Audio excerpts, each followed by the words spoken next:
pues damos paso ya a lo que es la conferencia inaugural de las jornadas, que corre a cargo, como se ha comentado, de Juana López Pagán, directora general de Políticas contra la Despoblación en el Ministerio para la Transición Ecológica y el Reto Demográfico. Una breve presentación de su currículum. Es doctora por el Instituto Interuniversitario Ortega y Gasset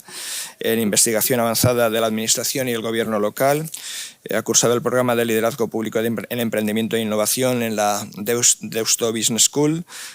diploma de Estudios Avanzados en el programa de Doctorado en Gobierno y Administración Pública del Instituto Universitario Ortega y Gasset, máster en Derecho y Políticas de la UE por la Carlos III, máster en Práctica Jurídica por la Complutense, licenciada en Derecho por la Universidad de Murcia y desde el ámbito profesional ha sido jefa del área de Internacional, Proyectos Europeos y Cooperación en la Secretaría de la Delegación Española del Congreso de Poderes Locales y Regionales de Europa en el Consejo de Europa, dentro de la Federación Española de Municipios y Provincias, un cargo que ocupó desde el 16 hasta el año 2021, profesora del Departamento de Ciencia Política y de la Administración de la Facultad de Ciencias Políticas y Sociología de la Complutense de Madrid, subdirectora de Relaciones Internacionales y Cooperación en la Federación de Municipios y Provincias, directora de Relaciones Internacionales y Cooperación en esa misma entidad y también fue coordinadora de Gabinete de Presidencia y Secretaría General unos años antes. Un largo currículum que la avalan y que nos conduce hasta el momento actual en su cargo, que es por lo que está hoy aquí con nosotros para hablarnos de políticas de Estado frente a la despoblación, con especial consideración de las iniciativas con enfoque territorial. Juana, muchísimas gracias por haber aceptado y por estar hoy con nosotros acompañándonos. Adelante. Pues muchísimas gracias, profesor Farinós, y buenos días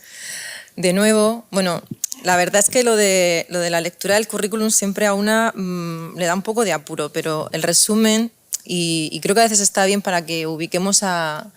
la persona que nos está contando cosas y tenga contexto. Yo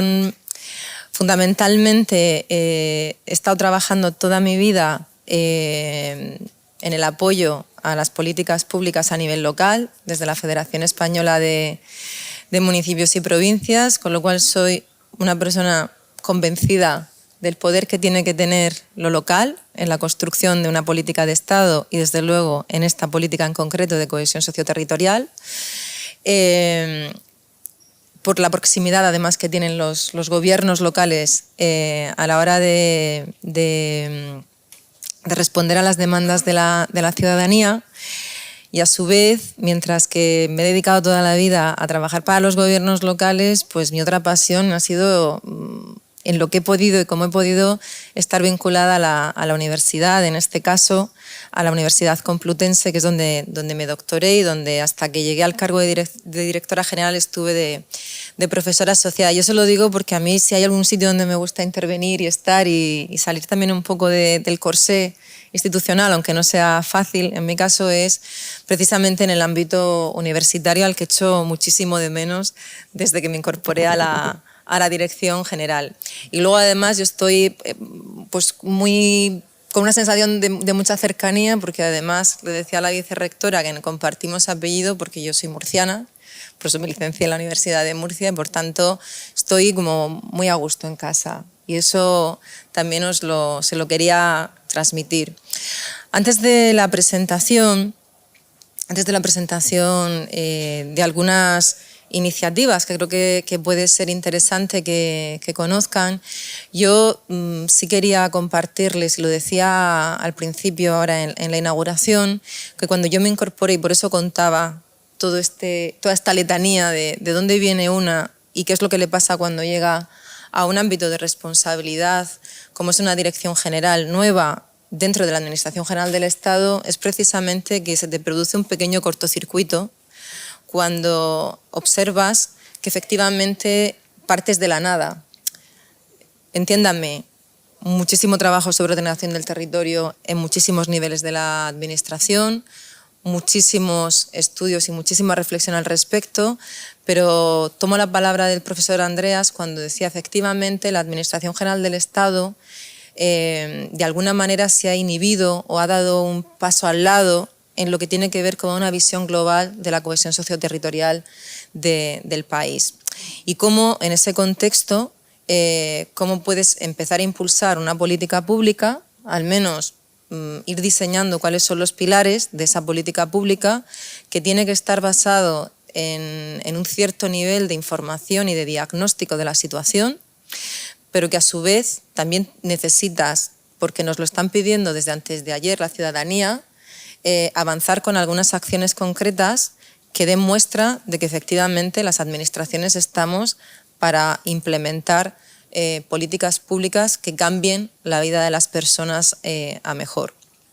Y decía lo de la experiencia local porque el haber estado 16 años trabajando con ayuntamientos te hace estar muy en la trinchera del apoyo a los gobiernos locales, y cuando estás en una administración como es la de la Administración General del Estado, te das cuenta que la distancia es muy grande a la hora de diseñar esa política pública, porque no se conoce bien el territorio, porque es difícil conocer bien las necesidades y porque el territorio, nuestro territorio, no es único, es heterogéneo, es un país y un sistema políticamente muy descentralizado, seguramente de los más descentralizados del mundo. Entonces eso hace que, aunque haya que tener un ejercicio de acciones que tengan un cierto nivel de convergencia y de homogeneidad, lo cierto es que al territorio hay que mirarlo con respeto, hay que sentarse con las personas que están en el territorio, tanto desde el ámbito público como desde el ámbito privado, para acertar en esas medidas. Y eso también, entiéndanme, es un cambio de chip, ¿no? Es decir, tenemos que estar con el territorio y tenemos que entender que nosotros, al menos mi unidad, es una ventana de oportunidad para el territorio. Y en esa lógica, y yo no sé si por deformación también académica, yo una de las cuestiones que también me planteaba nada más llegar era observar que había diferentes aproximaciones sobre cómo se tenía que construir esta política pública. Y ello porque, al ser nueva, al menos dentro de la Administración General del Estado, estábamos en una especie de debate sobre si nuestra actuación tenía que ser solo y exclusivamente en ayuntamientos de menor población que están sufriendo desequilibrio, y por tanto nuestro territorio era aquello que estaba más o menos en la Ley de Bases de Régimen Local, hablando de municipios de menos de 5.000 habitantes, o si lo que teníamos que observar era el territorio de una forma diferente y entender qué es lo que estaba pasando con los desequilibrios que sufre el territorio, con las vulnerabilidades socioterritoriales que se producen. Pero yo les puedo asegurar que nada más empezar, y ahora lo comentaré cuando les haga un repaso de esas acciones, nada más empezar no teníamos una medida homologada para decir cuál es el territorio reto, o mejor dicho, había muchas aproximaciones, pero no había un ejercicio de pensamiento, de reflexión dentro de la Administración General del Estado sobre cómo teníamos que hacer eso. Y en eso nos hemos puesto a trabajar también, ¿no? En esos niveles de cómo medimos y cómo actúo. Claro, en esa pregunta de cuál es el territorio reto o cuál es el territorio que queremos vertebrar socioterritorialmente y cómo lo medimos, nosotros nos encontrábamos con, bueno, la única referencia que teníamos en aquel momento era la Ley de Desarrollo Sostenible del Medio Rural, una ley del año 2007 que ya hace unos ciertos niveles de distinción de lo que es el medio rural, pero una legislación por actualizar y quizá también descontextualizada después de los años que han pasado, pero bueno, era una referencia que teníamos. Y la otra referencia que tenía, como les decía, era la Ley de Bases de Régimen Local, cuando está hablando de municipios de menos de 5.000 habitantes, al distinguir el nivel competencial y sobre todo de la prestación de servicios públicos, una de las principales preocupaciones que tenemos cuando hablamos de despoblación. Bien, nos parecía que era insuficiente, nos parecía que pervertía seguramente la escala de medición y la información de la que disponíamos. Y en el camino del año pasado, del 2021, bueno, yo llevo un año y medio, un poquito más, pero me parece que llevo 20 años allí, o sea, de lo intenso que ha sido todo, Y en el año 21 aparece, digamos, unas directrices de la Unión Europea donde nos empieza también a dar información sobre cómo tenemos que observar o priorizar los territorios que sufren esos desequilibrios de despoblación. Nos encontramos con una medida que tiene que ver con las densidades demográficas que nos marca la Unión Europea,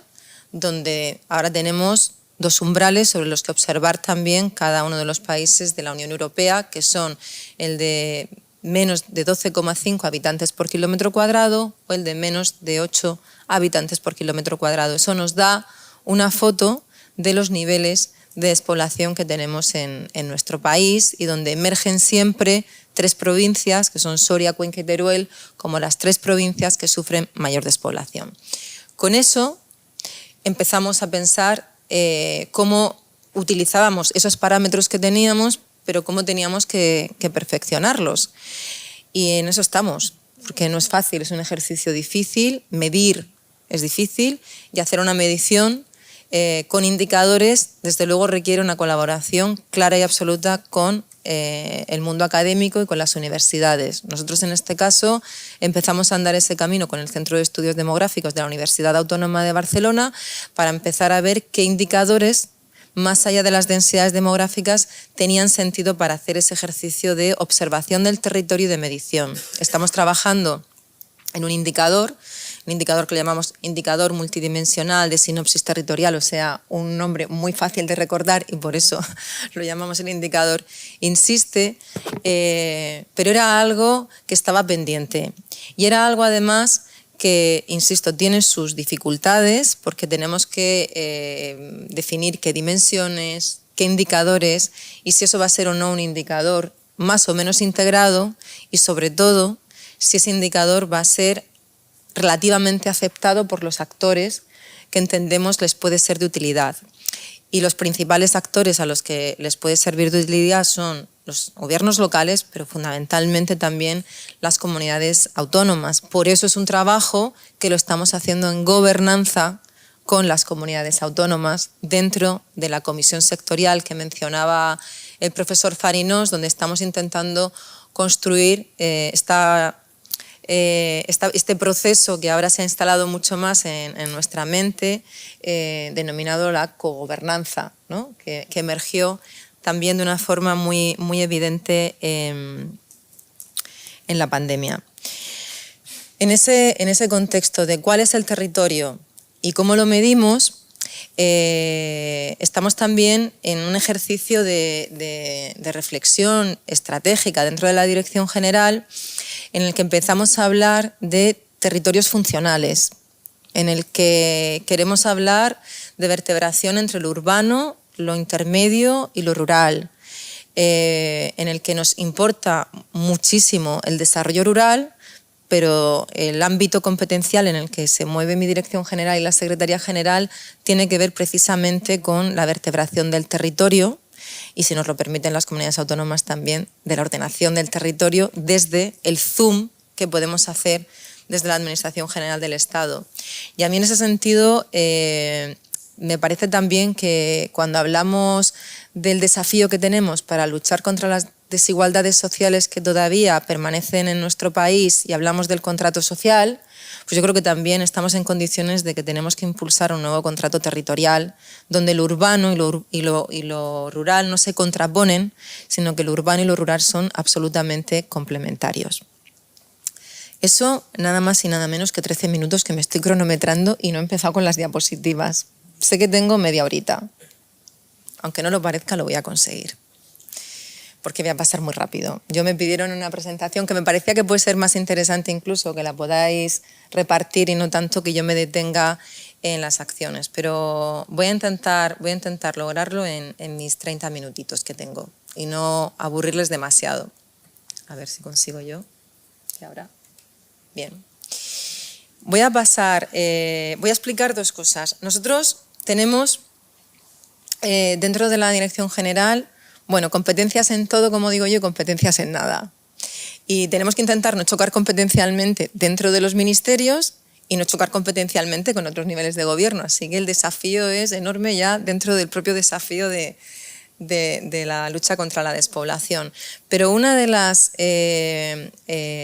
finalidades que tenemos y competencias es intentar realizar un nivel de coordinación entre todos los ministerios, para que todos los ministerios puedan empezar a diseñar política pública teniendo en cuenta el aspecto territorial. Eso lo decían muy bien, ¿no?, en la inauguración los responsables de este maravilloso curso, que tiene que ver con que las políticas se han venido diseñando desde una perspectiva sectorializada, sin tener en cuenta lo que suponía como impacto en el territorio o, si me permiten, teniendo en cuenta fundamentalmente a las grandes ciudades en su diseño de política pública y en las herramientas e instrumentos que se tienen para que luego esas políticas públicas permeen en nuestras ciudades y nuestros pueblos.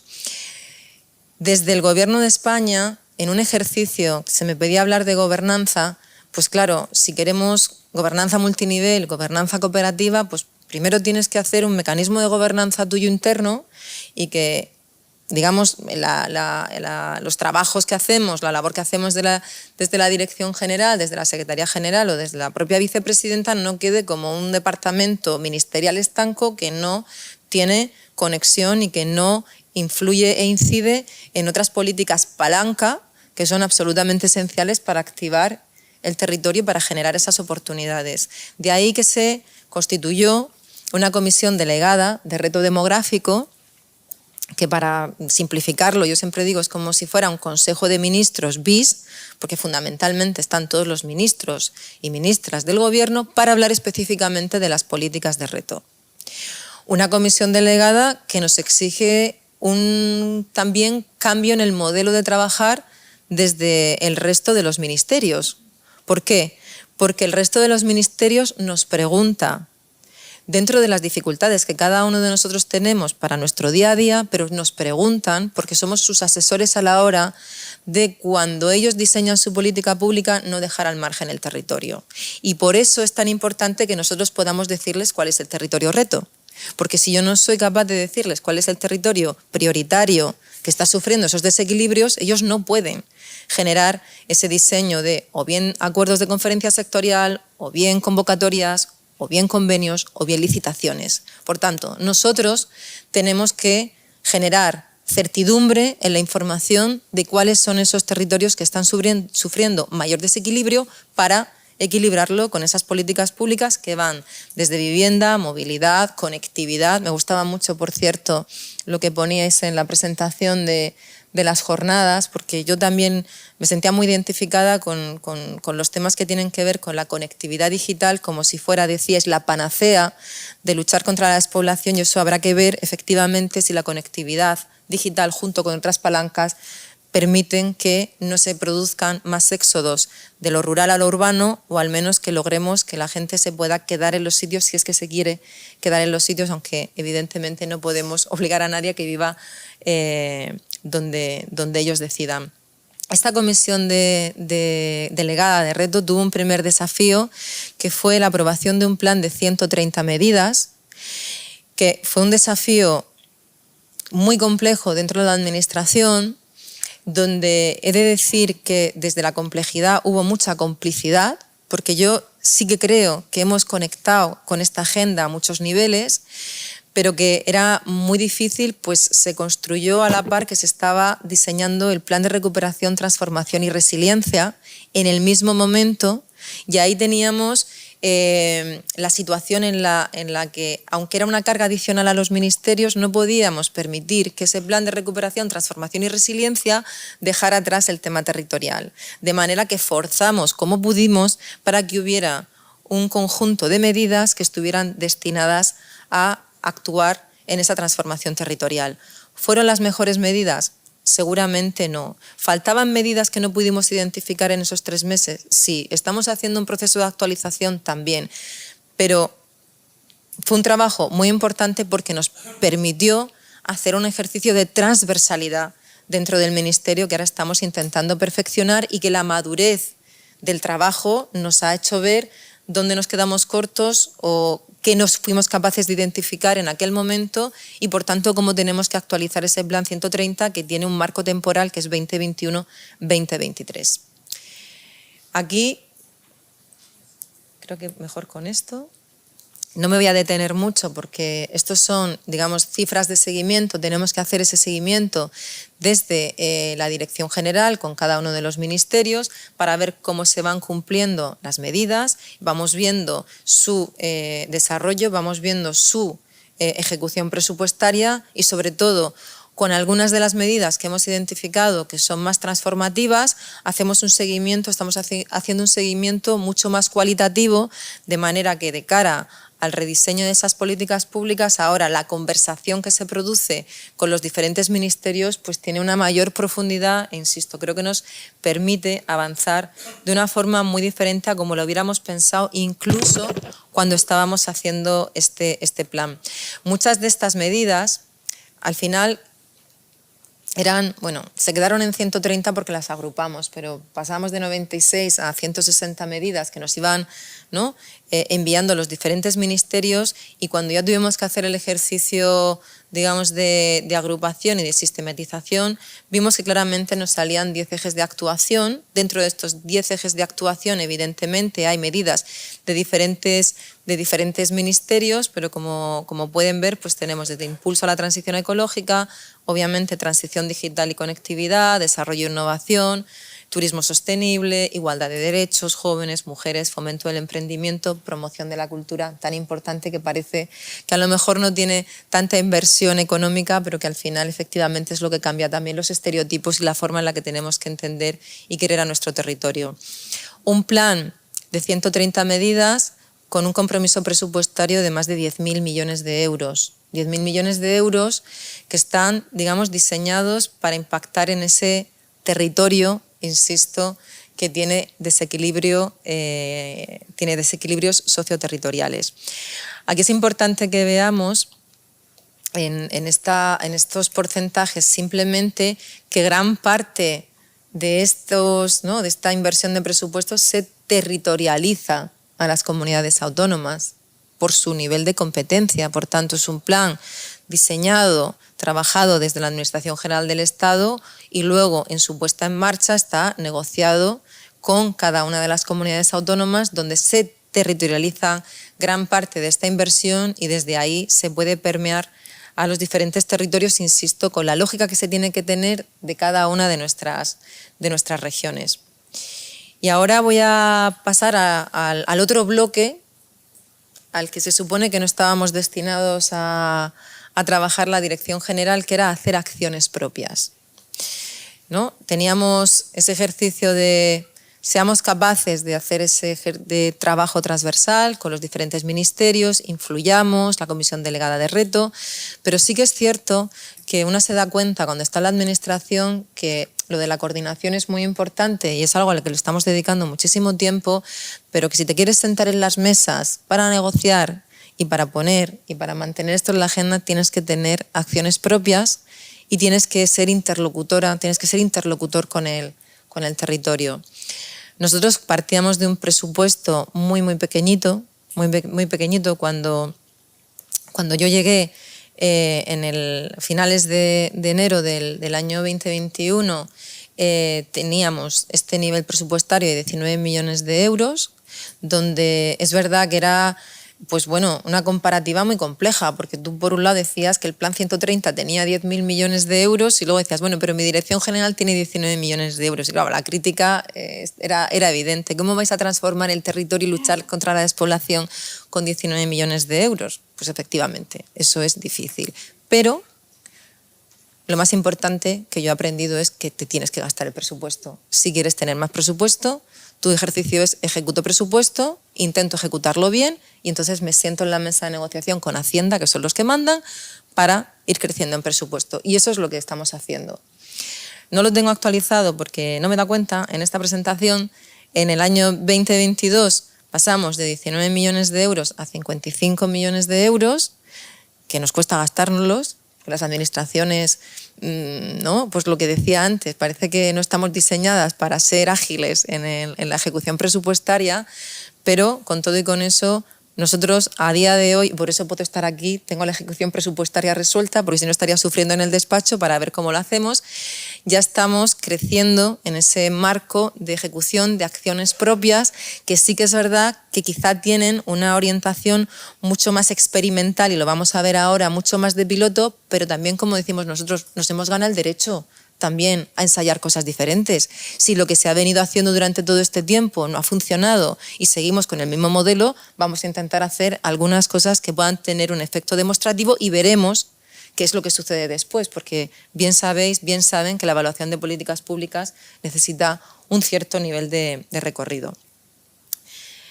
Antes de irme a eso, para este año 2023, cruzamos los dedos, sí, se aprueban los presupuestos, nosotros hemos vuelto a aumentar en 20 millones nuestro presupuesto. De cara al año 2023 estamos en torno a unos 72 millones de euros. Bueno, pues vamos poquito a poco, pero vamos intentando coger ese músculo presupuestario, insisto, que nos pueda permitir hacer acciones en el territorio de la mano de las comunidades autónomas, de los gobiernos locales y de otros actores. Dentro de esa definición pensábamos, ¿cómo llamamos y cómo hacemos este ejercicio de cara a esa gobernanza con las comunidades autónomas, esa cogobernanza con las comunidades autónomas? Pues bien, dijimos, vamos a intentar construir también una cierta marca donde queremos incorporar toda la financiación de impulso a la transformación del territorio, y entonces nos pusimos a trabajar en esos presupuestos 2022 para la creación de este fondo para la cohesión y transformación territorial. Y el nombre está elegido a propósito para que vean que lo que yo decía al principio, que estamos alineados y que no queremos estar al margen de la ordenación del territorio, es precisamente la creación y la denominación de nuestras acciones en torno a esta lógica. Un fondo que está descrito lo que quiere ser, que tiene esta denominación, pero que está escrito, y lo hemos escrito también de la mano con las comunidades autónomas y los gobiernos locales. Y que luego, para operativizarlo, utilizamos dos vías. Por una parte, llegamos a acuerdos dentro de la conferencia sectorial, nuestro órgano de cogobernanza, donde estamos debatiendo información, el indicador, grupos de trabajo, y donde estamos viendo cuál tienen que ser los objetivos de este fondo de cohesión y transformación territorial. Y yo a los colegas, a mis colegas de las comunidades autónomas, siempre les digo, para que yo os ayude, vosotros me tenéis que ayudar a mí.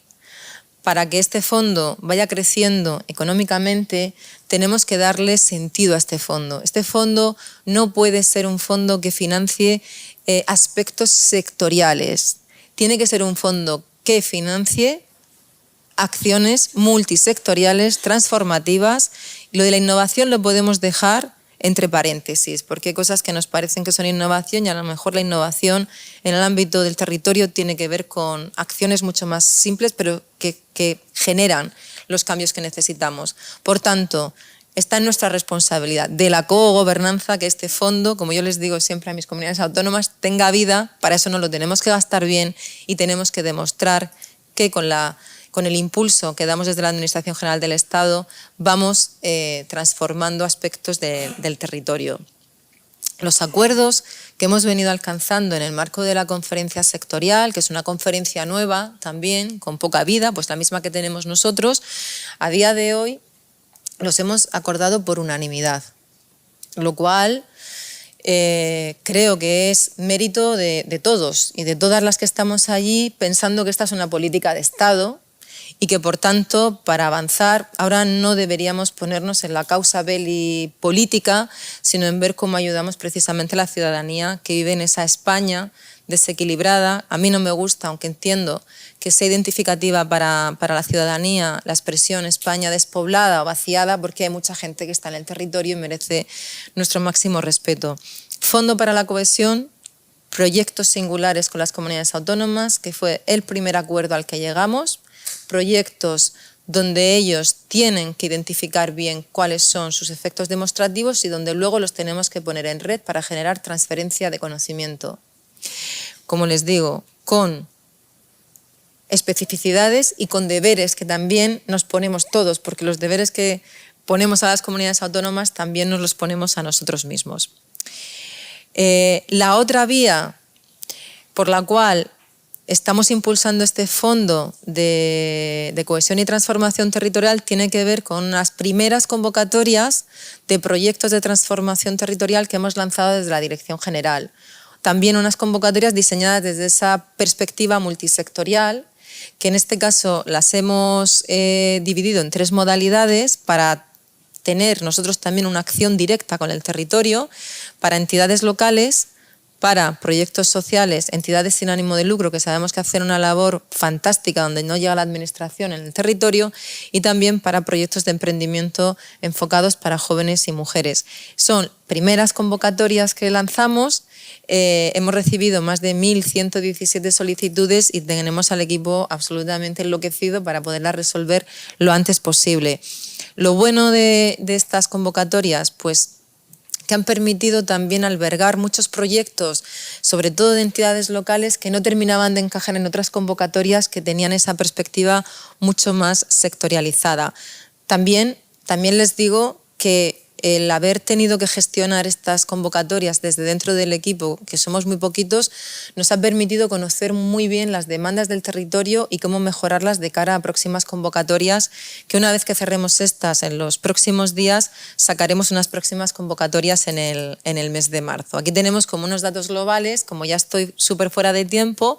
pues bueno, esto lo compartimos, si te parece, Chimo, para que lo puedan tener y para que podáis ver un poco las cuantías, por los que son los proyectos y más o menos, ¿no?, las diferentes solicitudes que hemos recibido. Otra acción transformativa, demostrativa, que es la que nos tiene que permitir también ver la tangibilidad de esas demandas que existen del territorio, ha sido la de poder impulsar proyectos a nivel provincial. Nos parece que la provincia es una escala, la provincia o la comarca es una escala idónea para medir esos desequilibrios, porque aunque nos importe lo que está pasando en los diferentes pueblos y en las diferentes ciudades de menor población, tenemos que ver, como decía, esa articulación territorial, esa funcionalidad del territorio, ver qué está sucediendo en términos de sector privado, industria, servicios públicos, y eso lo hace y lo permite que empecemos a trabajar con una lógica también de observación provincial, que al final es la medida, la entidad administrativa que tenemos a nivel del Estado. Aquí estamos impulsando unos convenios con diputaciones provinciales, aquí los veis, Castellón, Cuenca, Pirineos, con Lleida y Huesca, Teruel, Soria y León, que tienen que ver con esa articulación del territorio, pero que también tienen que ver con el impulso de procesos de ecosistemas innovadores y de articulación público-privada, pues porque necesitamos activar socioeconómicamente los territorios. Por tanto, aquí tendríamos otra de las líneas de acción propias que estamos llevando a cabo desde la Dirección General. Voy terminando. Estamos ahora, y no lo estábamos en sus inicios diseñados para gastarnos dinero propio del Plan de Recuperación, Transformación y Resiliencia, pero finalmente hemos ido demostrando el músculo administrativo y estamos trabajando también en unas convocatorias del Plan de Recuperación que tienen que ver con gestión forestal y bioeconomía, pero dibujadas desde la lógica de reto demográfico. Estas van a ser las primeras convocatorias sectorializadas en las que hemos incorporado nosotros la perspectiva del territorio. Yo creo que este ejercicio, que lo estamos haciendo con la Fundación Biodiversidad dentro de nuestro ministerio, va a ser un ejercicio que podamos extrapolar a otras áreas de gobierno en otros ministerios. Convenios con entidades que son representativas de los gobiernos locales, en este caso con la Federación Española de Municipios y con la Federación de Montañas, para avanzar también en ese diseño de política pública y apoyarles. Como no, apoyo a las mujeres rurales en el territorio, lo decía muy bien Esther y Rosa. Yo, como no tengo mucho tiempo, simplemente vuelvo a decir, no puede haber una política de cohesión socioterritorial sin perspectiva de género, y por tanto eso está en el vértice y en la prioridad estratégica de lo que hacemos desde la Dirección General. Esto es dentro de lo que les comentaba de ejercicios de información. Tenemos el indicador Insiste, del que ya les he hablado anteriormente, y esta es una plataforma que acabamos de publicar hace unos meses en nuestra página web, el Sistema Integrado de Datos Municipales, que es un sistema que ha integrado todas las bases de datos que estaban abiertas a nivel municipal, más las que nosotros hemos ido integrando, para empezar a tener más información sobre lo que está pasando en el territorio. En este caso, aquí no medimos, aquí lo que tenemos es una información que está abierta para que ustedes la puedan utilizar y que de cara al año que viene también queremos mejorarla para que sea una herramienta útil, como digo, con sistema interoperable y abierto. Yo creo que las administraciones tenemos que generar herramientas que puedan ser utilizadas por todos los niveles de gobierno y por la propia ciudadanía. Y ya termino, de verdad, con este pequeño programa que sabe Chimo, que nos tiene el corazón conquistado y que tiene mucho sentido contarlo en la universidad. Es nuestro programa Campus Rural. Campus Rural es un programa para que los alumnos de grado y de máster puedan hacer prácticas en el ámbito rural. Es un programa que viene inspirado por el trabajo que ya se estaba haciendo por otras universidades. Fundamentalmente las que nos inspiraron fue la Universidad de Zaragoza y la Universidad de Castilla-La Mancha, con esos programas que tenían para hacer estas prácticas. Nosotros, en una conversación y en una reflexión interna, veíamos que teníamos la posibilidad de hacer un programa a nivel nacional. Nos sentamos con la Conferencia de Rectores, hicimos un convenio con la Conferencia de Rectores. Les voy a hacer el cuento muy corto, porque ha sido uno de los procesos más intensos administrativos que he vivido en la Dirección General y ninguno ha sido fácil, pero articular 37 convenios con 37 universidades públicas ha sido todo un desafío. Pero eso falta una, porque falta la UNED. 37 universidades con las que hemos diseñado esta primera promoción de primera edición de Campus Rural, donde al final hemos conseguido que 400 estudiantes hayan estado haciendo prácticas, las acaban de terminar hace muy poquito, donde 1.500 estudiantes se quedaron con ganas de hacerlas, donde eso además me permitió decirle a Hacienda que teníamos que aumentar esta partida presupuestaria porque queríamos llegar al menos para la siguiente edición a 1.000 alumnos y alumnas, y el trabajo con las universidades ha sido excepcional. Teníamos tantas ganas de que saliera que todos los obstáculos administrativos habidos y por haber los hemos solventado con imaginación y con muchísimo cariño.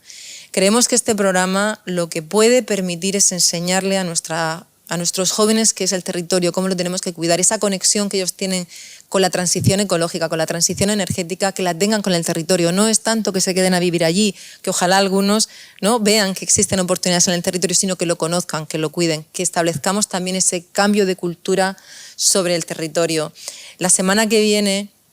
haremos un evento con los alumnos y con las alumnas que han hecho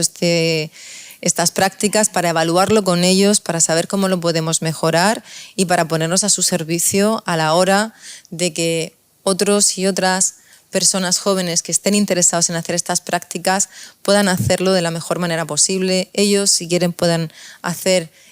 un ejercicio de mentoring con las siguientes generaciones y que construyamos comunidad sobre el territorio. Yo creo que, bueno, aquí lo dejo,